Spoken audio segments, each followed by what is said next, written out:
India ஆழமான வேர்களைப் போல் பலவித கலாச்சாரங்களை கொண்ட ஒரு நாடு. இது உலகிலேயே மிகப்பெரிய ஜனநாயக நாடு.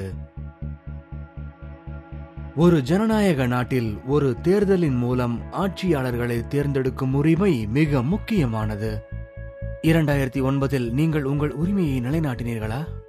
ஓட்டு போடாமல் இருப்பதற்கு பல சாக்குகள் சொல்வதுண்டு. நான் ஒரு ஆள் ஓட்டு போடலனா என்ன ஆக போகுது என்பது ஒரு எண்ணம். What is going to happen if I am not vote? அல்லது தேர்தல் நாளன்று விடுமுறையாக இருப்பதால் குடும்பத்தோடு வெளியில் செல்ல வேண்டும். சிலர் நண்பர்களோடு திரைப்படங்களுக்கு செல்வார்கள். அல்லது தேர்தலில் சரியான வேட்பாளர்கள் இல்லாததால் எங்களுக்கு ஏமாற்றம் என்று சிலர் கூறுவார்கள். சிலர் 2009 தேர்தல் நடந்தா என்ன என்று கூட கேட்பார்கள். இவையெல்லாம் நமக்கு ஒன்றை உணர்த்துகின்றது. தேர்தல் நாளில் வெறும் 54% பேர்கள் தான் வந்து ஓட்டளிக்கின்றனர் என்பதை புள்ளி விவரம் தெளிவாக தெரிவிக்கிறது. ஒரு ஜனநாயகம் என்பது மக்களால் மக்களுக்காக மக்களே தேர்ந்தெடுக்கும் ஒரு அரசாங்கமாக இருக்க வேண்டும். இது இந்தியாவுக்கு சரி வருமா? ஒவ்வொரு ஓட்டும் முக்கியம்தான்.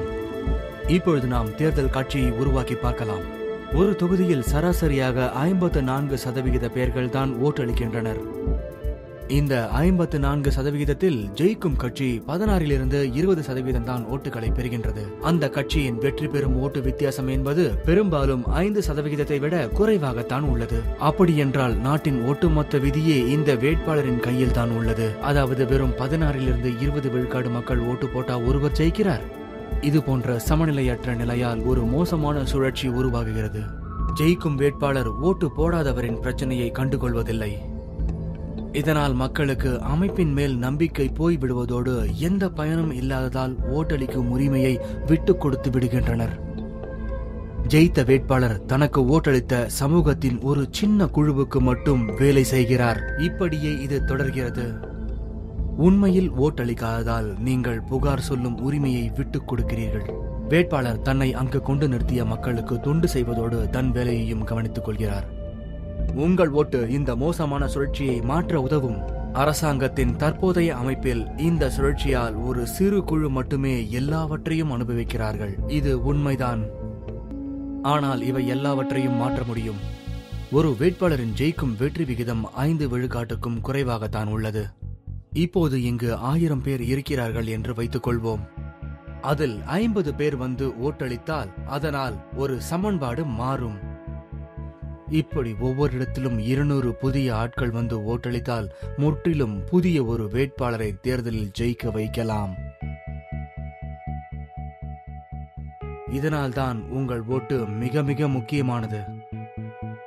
ஒவ்வொருவரும் அக்கறை இல்லாமல் இருப்பதால் தான் நாம் இந்த நிலைக்கு தள்ளப்பட்டிருக்கிறோம் என்று ஸ்ரீ ஸ்ரீ ரவிசங்கர் அவர்கள் கூறியிருக்கிறார். நாம் அதை மாற்றும் நேரம் வந்துவிட்டது.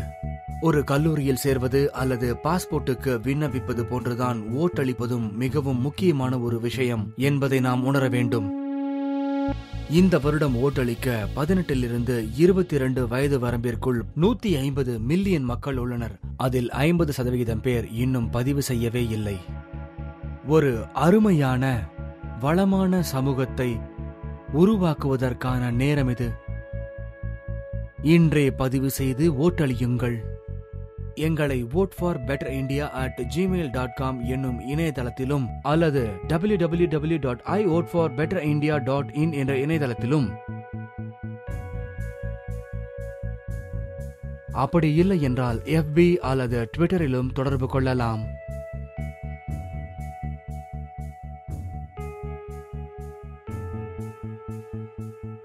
ஜெய் ஹிந்த்.